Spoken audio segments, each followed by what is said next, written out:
Dans cette séquence, nous allons découvrir la famille des π sur 3. Donc nous partons toujours de notre cercle trigonométrique et en fait nous avons une propriété qui est très intéressante, chose que vous savez faire depuis tout petit.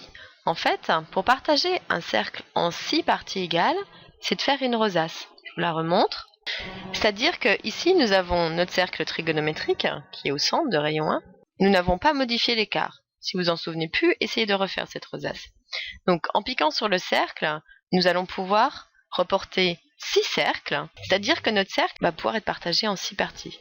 Nous les voyons ici, ça nous donne 1 point, 2 points, 3 points, 4 points, 5 points, 6 points.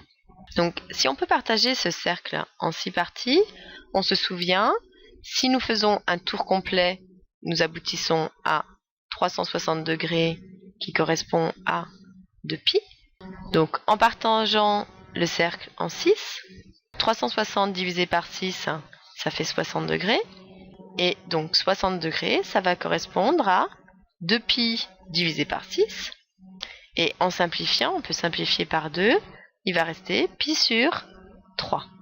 Donc un angle de 60 degrés, en fait ici, petite propriété, je vais en parler tout de suite, mais on s'en servira plus tard. On peut faire apparaître un triangle ici. Et ce petit triangle-là, il découle d'un hexagone qui est ici. Et je sais qu'un hexagone, il est formé de 6 triangles équilatéraux. Donc là, en fait, là, c'est la même valeur d'angle, c'est-à-dire π sur 3. Puisque ce triangle ici, c'est un triangle équilatéral. On va reprendre ce cercle-là sur un partage donc en 6 parties. Et donc chaque partie vaudra un angle de π sur 3. Donc mon cercle est partagé en 6, grâce au fait qu'on rapporte le rayon 6 fois sur le cercle. Et donc nous venons d'observer que la valeur d'un angle, ici, c'est π sur 3. Comme précédemment, nous allons réutiliser différentes figures et puis nous allons comptabiliser les différentes valeurs des parties grisées ou non grisées.